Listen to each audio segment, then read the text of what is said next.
wanted to show what's happened with my mom's perilla plants. See, aren't they lovely? I should have brought a bucket out. I could have transplanted some more. I'll do that next week. For tomato plants. Wow, compared to mine.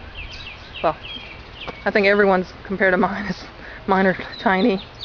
Because I started so behind. But look at that. Look how big those leaves are. And see how tall that plant has gotten. Oh, there's some more that she has been picking on. They look a little naked there.